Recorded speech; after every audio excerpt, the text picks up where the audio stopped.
우리가 함께 나눌 말씀은 레위기 7장 11절에서 15절 같이 보도록 하겠습니다.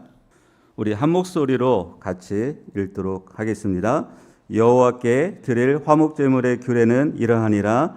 만일 그것을 감사함으로 드리려면 기름 섞은 무교병과 기름 바른 무교전병과 고운 가루에 기름 섞어 구운 과자를 그 감사 제물과 함께 드리고 또 유교병을 화목제의 감사 제물과 함께 그 예물로 드리되 그 전체의 예물 중에서 하나씩 여호와께 거제로 드리고 그것을 화목제의 피를 뿌린 제사장들에게 돌릴지니라. 감사함으로 드리는 화목제물의 고기는 드리는 그날에 먹을 것이요 조금이라도 이튿날 아침까지 두지 말 것이니라. 아멘. 예, 오늘 말씀은 화목제, 특별히 감사제에 대해서 함께 나누고 싶습니다. 예전에 이런 말씀 혹시 들어보셨습니까? 침대는 과학이다. 예, 지금도 요즘 그 광고 문구가 나오긴 하더라고요. 침대는 과학이다. 근데 감사는 과학이다. 들어보셨나요? 예. 어떤 책을 보다 보면은 책 내용이 다 이렇게 어떤 때는 별거 아닌 것 같아도 한 가지 한 소주제나 단락이 이렇게 마음에 와닿는 부분이 있습니다. 제가 보던 책을 폈는데 그 책 앞에 나오는 제목이 감사는 과학이다 이렇게 써 있더라고요. 감사는 과학이다. 뭐가 과학일까 했더니 정말로 감사에 대한 연구가 엄청나게 이루어지고 있더라고요. 그래서 2021년도 존 템플던 그런 연구소에서 감사로 연구한 연구 결과가 270개 정도 된다고 합니다. 추수감사절에 발표를 한 연구 결과를 보면 270개 정도 되는데 그 감사가 연구 결과가 얼마나 많은지 모든 연령, 그 다음에 전 세대, 그 다음에 운동선수, 무동, 직종, 어느 분야에든지 감사를 했을 때의 데이터가 어떻게 나오는지 계속 축적하고 있는 것입니다. 과학적으로. 그러니까 감사는 과학이 되는 거죠. 예. 과학적으로 그렇게 나왔고 실제적으로 감사를 하게 되면은 우리의 시상하부에 영향을 준다고 합니다. 의사 선생님도 계시지만, 예, 시상하부에 영향을 주어서 우리의 육체적인 것, 정신적인 것, 영적인 것에 모든 걸 영향을 미쳐서 수면이나 아니면 우리가 어떤 영적인 생활이나 아니 육적인 생활이나 운동이나 아니면 어떤 일할 때 감사를 할 때하고 하지 않을 때하고 분명한 차이가 난다고 합니다. 특별히 감사의 고백을 많이 하게 되면은 연구 결과에 따르면 도파민이 많이 발생이 된다고 합니다. 도파민이 많이 발생되면은 우리가 어떤 것에 아파도 통증을 잘 느끼지 못한다고 그럽니다. 그러니까 감사를 많이 하는 사람일수록 고난이 중에서도 감사가 있으면은 그 고난이 그렇게 아픔으로 다가오지 않고 그것을 넘어갈 수 있다는 겁니다. 그게 과학적인 것이죠. 즉 감사는 과학이다. 이 말이 맞는 것 같아요. 침대는 과학이다처럼 감사도 과학이다. 예.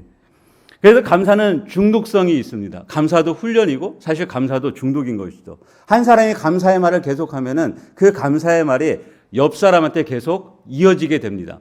우리가 흔히 알고 있지 않습니까? 불평을 하면은 불평한 사람이 옆에 있으면은 나도 모르게 불평이 나오고 비난하는 사람 옆에 있으면 나도 모르게 다른 사람을 험담하게 되고 그러나 감사하는 사람 옆에 있으면 나도 모르게 감사의 언어를 사용하고 칭찬을 하고 싶은 것을 드러나게 되고 그럼 자연스럽게 그런 사람들하고 어울리게 되면 내 언어의 습관이 바뀌게 되는 것이고 말이 바뀌게 되고 내 생각이 바뀌고 마음이 바뀌고 행동이 바뀌게 되는 것이죠.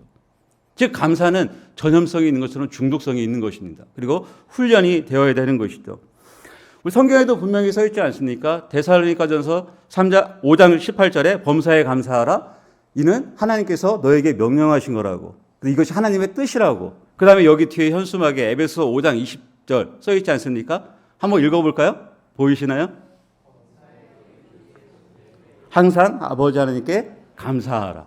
예. 범사에 모든 일에 모든 환경에 감사하라고 분명히 말씀하고 있습니다. 11월이면은 이제 이번 주가 이제 추수감사 주일이지 않습니까? 특별히 11월이 되면은 감사에 대한 것들을 굉장히 많이 이렇게 그 교회에서도 뭐 이벤트로 감사 일기 쓰기, 뭐 감사 노트 쓰기, 아니면 추수감사절에 감사 선물 주기, 뭐 이런 것들을 굉장히 많이 합니다. 근데 대부분 이 감사가 몰려 있는 달이 다 11월에 있습니다. 1월부터 10월까지는 감사에 대해서 별로 생각하지 않다가 11월이 되면은 감사를 생각합니다. 근데 감사는 그런 게 아니죠. 매 매 순간 우리가 감사해야 될 줄로 믿습니다.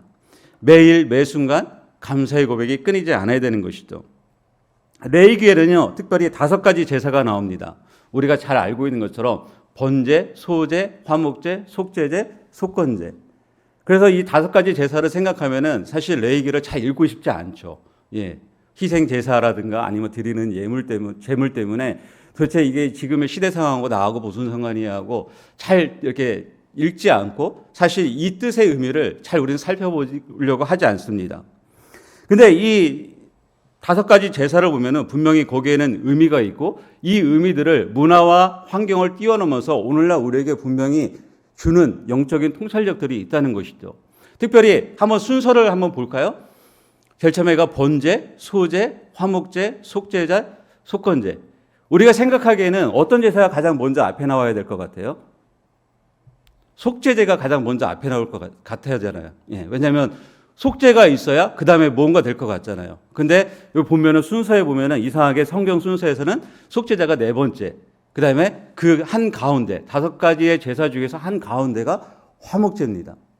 그래서 앞장 레위기 3장에서는 이 5가지 제사에 대해서 쭉 그 앞부분에 설명하고 그 뒤부터는 이제 그 제사의 규례에 대해서 설명하고 있습니다. 물론 규례에 대해서는 이 순서로 나오지 않습니다. 화목제가 맨 마지막에 나옵니다. 그래서 오늘 나오는 이 화목제에는 특별히 3가지의 제사가 더 거의 들어 있습니다. 감사제, 그 다음에 서원제, 자원제. 이걸 화목제라 그럽니다. 그러면 5가지의 제사가 대부분 우리가 생각할 때는 죄를 지으면은 드리는 제사 이렇게 생각하고 있습니다. 그러나 모든 제사가 다 죄를 지으며 드리는 제사가 아닌 것이죠. 특별히 화목제 같은 경우에는 죄를 짓지 않더라도 드릴 수 있는 제사가 바로 감사제, 서원제, 자원제입니다. 언제든지 하나님 앞에 나가서 감사제를 드릴 수 있고 그 다음에 서원제를 드릴 수 있고 그 다음에 자원제는 특별히 구제제라고도 이야기합니다. 구제제를 드릴 수 있습니다. 화목제, 이미 이 말의 뜻처럼 화목제 제사라는 것은 말 그대로 평화의 제사, 샬롬, 평화의 제사라기도 하고 친교의 제사라고 합니다. 누구하고의 평화고 누구하고의 친교일까요? 뻔하죠? 예, 하나님 아버지, 하나님과의 평화의 제사, 친교의 제사인 거죠. 즉 화목제는 하나님과의 관계를 누리는 기쁨의 은혜를 축하하며 그 은혜를 하나님께 올려드리는 제사가 바로 화목제, 특별히 감사제가 그렇습니다. 따라서 화목제에 감사제를 드린다는 것은 하나님으로부터 주어진 은혜가 무엇인지를 깨닫는 사람이 드릴 수 있는 것이죠. 그 은혜가 무엇인지를 아는 사람이 드릴 수 있는 것이고 또 그분의 선하심을 인정하고 그 마음에서 깊은 곳에서부터 나오는 진정한 제사가 바로 감사제인 것입니다. 하나님의 은혜를 알고 그분의 선하심이 어떠한지를 알 때 우리 일상에서 날마다 감사제를 드릴 수밖에 없다는 것이죠. 추수감사주일 한 번만 드리는 감사제가 아니라 생각날 때마다 어떻게 보면은 감사제를 드리는 것이 마땅한 것이죠. 우리가 11월 한 달에만 추수감사주일 이런 절기가 아니라 어떻게 보면은 내 인생의 매일의 순간이 사실은 추수감사절이 되는 것이죠. 감사제가 있어야 되는 줄로 믿습니다.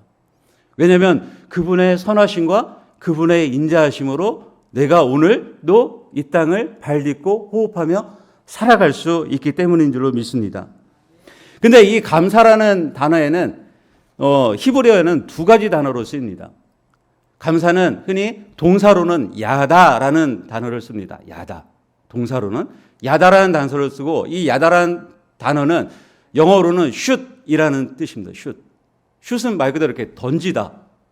예, 던지다, 쏘다라는 단어 슛이잖아요. 야다는 특별히 이 감사라는 의미를 담고 있는데 어떤 감사의 의미를 담고 있냐면은 하나님을 알아가면서 그 하나님께 고백하는 의미로 감사를 드리는 걸 야다라고 합니다. 모든 상황 속에서 모든 환경 속 범사에 하나님이 어떤 분이신지를 알게 되면은 그 하나님께 올려드리는 감사, 그것을 야다, 히브리어로 야다라는 표현을 씁니다. 그리고 이 야다라는 동사에서 파생된 단어가 토다라는 단어입니다. 명사 토다. 토다는 뭐냐면은 조금 더 깊은 감사인 거죠. 그것은 뭐냐면 내 상황에 아무 일도 일어나지 않고 내 상황에 때로는 고난도 있고 그다음에 원망하는 상황이 생겨도 나에게 베푸신 그 은혜가 있기 때문에 그 신실하신 하나님 앞에 경배와 찬양을 올려드리는 것이 토다입니다. 예. 그러니까 그 신실하신 하나님 앞에 마음속으로부터 진정으로 올라와서 하나님, 저 같은 사람을 하나님께서 구원해 주셨네요. 저 같은 사람한테 이런 은혜를 베푸셨네요 라는 것들이 마음 깊은 곳에서부터 일어날 때 올려드리는 감사가 바로 토다. 바로 그것을 감사. 여기 감사제에 쓰인 단어가 바로 토다라는 히브리어의 언어로 쓰인 감사제인 것입니다. 내 삶에 그 어떤 것도 이루어지지 않고 내 삶에 어떤 것도 변화되지 않는다 할지라도 내 상황이 여전히 동일하다 할지라도 그럼에도 불구하고 하나님께서 나를 구원하셔서 하나님의 백성으로 삼으신 그 은혜, 그 선하심, 그 자비하심을 생각할 때 저절로 그 하나님 앞에 경배할 수밖에 없는 마음이 들 때 우리는 그 하나님께 감사제를 올릴 수 있게 되는 것입니다. 그 감사가 진정한 감사인 것이죠. 무엇인가 거래를 해서 무엇인가 이루어져서 내 삶에 무엇인가 그 하나님이 응답해 줬기 때문에 야자로 드리는 감사가 아니라 어떻게 보면은 그 하나님의 깊은 은혜를 내가 날마다 알고 인식하고 깨닫기 때문에 그 하나님께 감사함으로 나가는 토다의 감사가 진정한 우리 삶의 감사인 줄로 믿습니다. 이 감사가 있다면은 우리는 그 어떤 상황에도 흔들릴 수가 없는 것이죠. 왜냐하면 그 하나님의 선하심이 이미 내 안에 깊이 날마다 맛보고 경험되기 때문에 그렇습니다. 이것이 언약 관계에서도 분명히 드러나는 것이죠. 하나님과 화목의 관계는 신약에 와서는 우리가 예수 그리스도와의 관계, 그분이 속죄제로 그 피를 들여서 로마서 3장 25절의 말씀처럼 바로 화목제물이 되셨기 때문에 우리가 이제는 그분과 화목을 이루고 그분 안에서 하나님의 자녀로 살아갈 수 있는 그 특권을 누리게 된 것이죠. 그래서 화목제라는 것, 특별히 그 안에 주어진 감사제라는 것은 그 하나님 앞에 우리가 한 번만 드리는 것이 아니라 날마다 매 순간 기억날 때마다 어떻게 보면은 그 자리에서 하나님을 경외하는 마음으로 경배하는 마음으로 올려드리는 제사, 그것이 있어야 될 줄로 믿습니다. 여러분이 이것을 생각한다면은 일상이 어떻게 보면 감사의 제사가 되는 것이죠. 감사로 제사 드리는 자, 우리 찬양도 있지 않습니까? 예. 감사로 제사를 드리는 것이죠. 하나님을 영화롭게 하는 것이죠. 예. 에베소서 5장 2절에 이렇게 말씀하고 있거든요. 그리스도께서 너희를 사랑하신 것 같이 너희도 사랑 가운데서 행하라. 그는 우리를 위하여 자신을 버리사 향기로운 제물과 희생 제물로 하나님께 드리셨느니라. 이렇게 말씀하고 있습니다.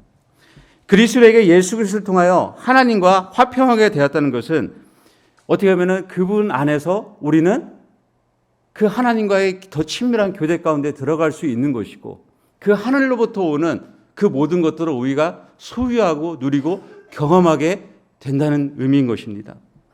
그런데 이것이 조금 더 확장되면은 하나님과의 화목 관계라면은 조금 더 감사제는 더 넓은 의미도 있습니다. 바로 수평적인 관계, 이웃과의 관계인 것이죠. 화목제의 특징이 있는데요. 보통 제사를 드리면은 제사 예물을 하나님께 드리고 태우고 그 다음에 남는 그 제물들은 제사장이 가져가게 됩니다. 근데 화목제물은 예외입니다. 화목제물은 하나님께 올려드리는 기름하고 그 다음에 2개의 콩팥하고 그 다음에 강꺼풀 그 부분을 태워드리고 그 다음에 제사장이 가져가고 또 그 제사를 드린 예배자도 가져갑니다. 예. 그리고 감사의 이 제물에도 특징이 있습니다. 보통은 소, 양, 염소, 그것도 수컷으로 흠없는 것을 대부분 드립니다. 그리고 때로는 비둘기도 들어가죠. 근데 감사제에서는 소, 양, 염소, 그 다음에 수컷과 암컷이 다 됩니다.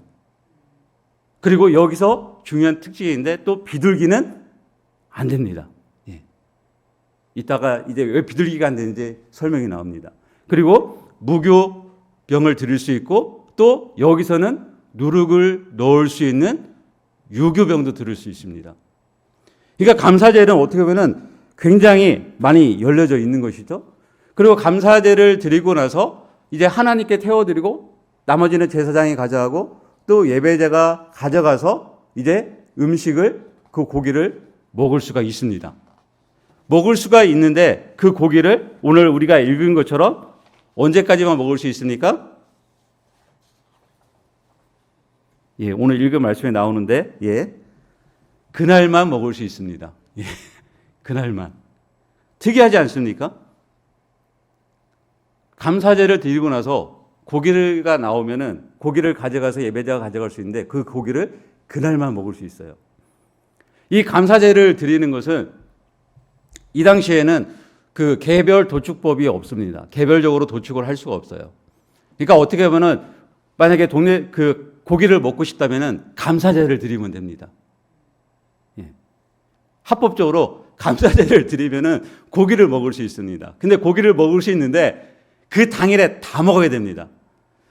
저는 이제 시골에서 자라서 어렸을 때 돼지 잡는 것도 보고 개 잡는 것도 보고 뭐 닭 잡는 거, 토끼 잡는 거 집에서 이제 돼지도 키우고 했기 때문에 봤습니다. 근데 돼지를 이렇게 잡으면은요, 그 동네 사람들이 다 가져가도 그날에 다 못 먹습니다.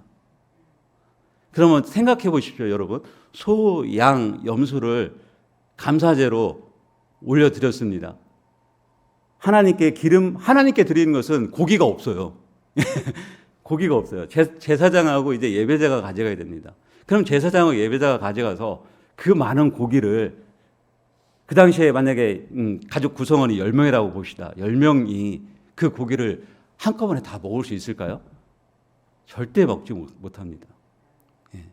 절대 먹지 못합니다. 예. 분명히 이건 나눠서 먹을 수밖에 없는 것이죠. 그래서 비둘기는 안 된다고 하나님이 하신 겁니다.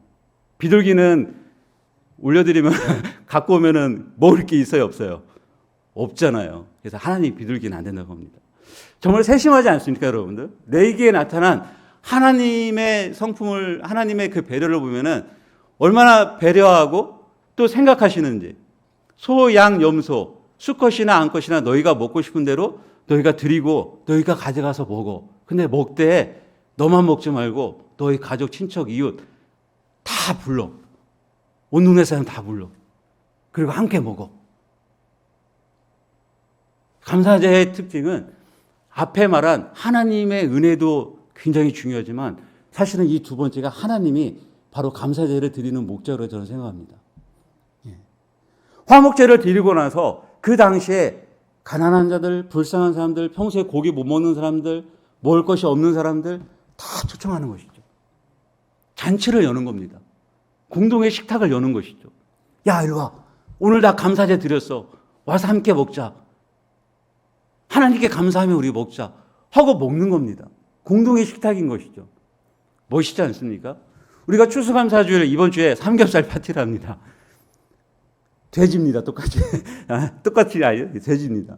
그럼 누구를 불러야겠습니까? 초청해야죠. 예. 다 못 먹습니다. 남으면 안 되잖아요. 당일에 다 먹어야 됩니다. 당일에. 예. 이게 현대로 동일하게 이 말씀 구절을 가져온다면은 우리의 삶 가운데 우리는 나하고 내 가족에서 쟁여놓고 먹으려고 하고 때로는 좋은 거 있으면은 아껴서 먹어야지, 꺼내서 먹어야지 우리는 이렇게 생각할 수 있습니다. 하나님 그렇게 하지 말라고 하는 겁니다. 너 좋은 거 있니? 너 맛있는 거 있니? 너 먹을 거 있니? 그럼 꺼내놔. 불러. 함께 먹어. 식탁으로 초대하는 겁니다. 예수님도 항상 사역하실 때 식탁으로 초대하지 않습니까? 식탁으로 초대해서 함께 나누고 함께 이야기하고 함께 들어주고 거기서 치유되고 회복되고 구원을 받고 식탁의 자리가 그만큼 중요한 것이죠. 식탁의 교제가 많으면 많을수록 그 안에서 받는 그 힘은 엄청난 것입니다. 우리가 혼자서 요즘 뭐 혼밥이니 이런 식사를 하게 되면 어떻습니까? 굉장히 외롭습니다. 저는 직원이 저하고 이제 여직원밖에 없으니까 교대로 식사를 할 때가 있어요. 아니면 제가 이제 어떤 그 목사님이 오시면 같이 나서 먹지만 대부분은 이제 혼자서 먹을 때가 많습니다. 새로운 식당을 하나 개척을 했어요. 식당을 개척을 했습니다. 식당을 개척해서 처음에 한 번을 갔습니다. 혼자 갔죠, 당연히. 혼자 가서 밥을 먹었는데 음식이 괜찮더라고요. 그래서 일주일 뒤에 다시 갔습니다. 가서 혼자 먹고 나오는데 이제 계산하는 그 직원이 저한테 그러는 거예요. 왜 혼자 오세요? 왜 혼자 먹으세요? 그러는 거예요. 아니, 혼자 올 수밖에 없어요. 혼자 먹는 게 안쓰러워 보였던 것 같습니다. 아무튼. 그래서 혼자 먹는 게 썩 좋지는 않은 거죠. 같이 먹을 때. 뭔가 이야기를 하면서 같이 먹는 게 훨씬 더 좋은 거죠. 여러분들, 초대하십시오. 맛있는 거 있으면 부르십시오. 꺼내서 함께 먹는 거. 그게 감사제입니다. 여러분이 감사할 일이 있으십니까? 하나님께 감사드리고, 또 여러분의 주변에, 내가 이 사람 때문에 감사하지. 그러면 초대하시기 바랍니다. 교회로 초대하셔도 되고, 함께 목장으로 초대하셔도 되고, 기관으로 초대하셔도 되고, 초대해서 함께 나눌 때 그 안에서 하나님 주시는 그 은혜의 풍성함을 더 많이, 더 깊이 경험하게 될 줄 믿습니다. 이번 주일 추수감사주일에 혹시 초대하고 싶은 분이 계시지 않습니까? 식탁의 자리로 초대하시기 바랍니다. 아마 거기서 받는 위로와 격려가 있을 것이고 식탁의 풍성함 속에 누리는 하나님의 은혜가 있을 줄로 믿습니다. 우리는 이런 것들에 대해서 때로는 너무나 인색하게 또 살지 않나 그렇게 생각합니다. 세상이 그러니까 이렇게 생각할 수가 있습니다. 그러나 그럴수록 우리는 반대로 우리는 나가야 될 줄 믿습니다. 또 한 가지는 아까 말씀대로 감사는 야다라는 단어에는 슛이라는 단어가 있잖아요. 쏘다, 던지다입니다. 감사는 수시로 쏘고 던져야 됩니다. 미루는 게 아닙니다. 왜 당일이라 그랬을까요? 감사가 당일로 넘어가면 안 되는 것이죠. 분을 내어도 그 해를 넘겨서 분을 품지 말라 그러잖아요. 동일합니다. 감사도 동일합니다.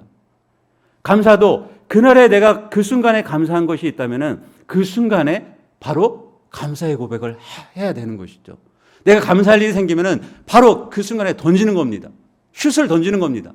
기회가 던지면 축구할 때 기회가 슛할 찬스에 슛을 하지 못하면 태클이 들어옵니다. 감사할 때 감사할 말을 하지 못하면 갑자기 장애물이 끼어들어서 감사가 반감되어 버립니다. 아까까지는 감사가 100%였는데 내일 지나면 그 감사는 하나도 기억나지 않고 오늘 힘들었던 것만 다시 생각나지 앞전의 감사는 하나도 생각나지 않는 것이죠. 그때 감사가 100% 충만할 때 슛을 던져야 됩니다. 그때 감사의 고백을 하는 것이죠. 그리고 하나님께 찬양을 올려드리고 그때 생각나는 사람이 있으면 바로 문자를 보내거나 전화를 해야 됩니다. 그게 바로 야다에서 나오는 감사인 것입니다. 여러분들 감사할 사람이 있다면 예배 끝나고 돌아가는 길에 바로 문자를 보내고 바로 전화를 하시기 바랍니다. 또는 하나님께 감사의 고백이 있다면 바로 그 자리에서 멈추어 서서 슛을 날리시기 바랍니다. 감사의 슛. 그게 우리가 날마다 감사제를 드리는 방법입니다. 또 한 가지는 거기에 누룩을 넣으라고 그랬습니다. 누룩은 부풀게 하는 하나의 그 형질을 갖고 있잖아요. 감사는 많이 하면 할수록 부풀어지는 것입니다. 많이 하면 할수록. 감사가 쌓이고 쌓여야 되는 것이죠. 세상에는 쌓아가는 방법들이 사람들이 있다고 그럽니다.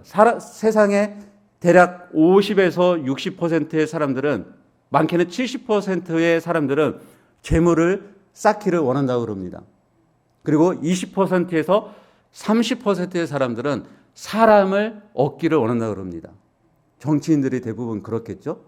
명예욕 있는 사람들. 그리고 세상에 단 5%의 사람들은 세상에서 지식을 얻기를 원한다고 그럽니다. 지식. 세상에 5%의 지식을 얻는다면 우리는 5%에 해당됩니다. 왜 그럴까요?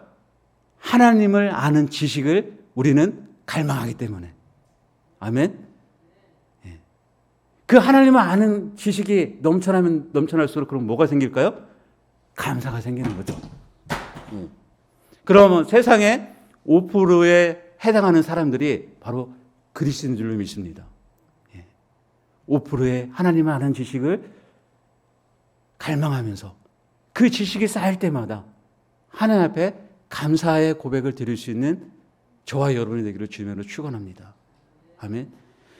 고린도전서 4장 7절에 바울이 이런 고백을 합니다. 내게 있는 것 중에 받지 아니한 것이 무엇이냐, 이런 고백을 합니다. 우리의 삶 가운데 받지 아니한 것이 무엇이 있을까요? 하나님부터 모든 것을 우리는 받았습니다. 아침에 일어나는 순간부터 그 모든 것이 하나님께서 우리에게 모든 환경과 모든 조건을 우리한테 다 제공해 주고 있습니다. 다 받은 것이죠. 예. 목사님이 주일날 설교 말씀하신 것처럼 그 모든 상황을 다 준비하시고 그 순간에 그 준비 가운데 우리가 어떤 선택을 하느냐인 것입니다. 감사의 선택을 할 것인지, 불평을 선택할 것인지, 그 모든 것을 내가 받은 것을 내가 안다면은, 깨닫고 있다면은 우리는 그 순간에 하나님을 기억하고 그분께 감사하며 그분께 영광을 올리게 되는 줄로 믿습니다. 모든 이 세상의 소망은 감사의 토양에서 자라남을 믿으시기 바랍니다. 날마다 하나님의 크신 은혜에 감사하며 모든 상황, 모든 환경 가운데 나보다도 더 정확하게 나를 아시고 그 환경을 아시고 세밀하게 조율해 가시는 그 하나님을 기억하며 날마다 우리가 화목제, 감사제를 드렸으면 좋겠습니다. 1년에 한 번 추수감사 주일만 기억하는 것이 아니라 매일 감사제를 하나님 앞에 기쁨으로 올려드리는 저와 여러분이 되었으면 좋겠습니다. 그리고 그 감사의 식탁에 나뿐만 아니라 다른 사람을 초대해서 같이 함께 나눌 수 있는 우리 공동체가 되었으면 좋겠습니다. 그것을 기억했으면 좋겠습니다. 당일에만 먹어라. 당일이 넘어간다면 그것은 감사제를 드린 의미가 사라진다고 분명히 뒤에서 말씀하고 있습니다. 우리가 하나님께 감사할 때 그것을 기억하고 또 감사할 일이 생각난다면 바로 그때마다 슛을 던지는, 감사의 슛을 던지는 저와 여러분이 되기를 주님의 이름으로 축원합니다.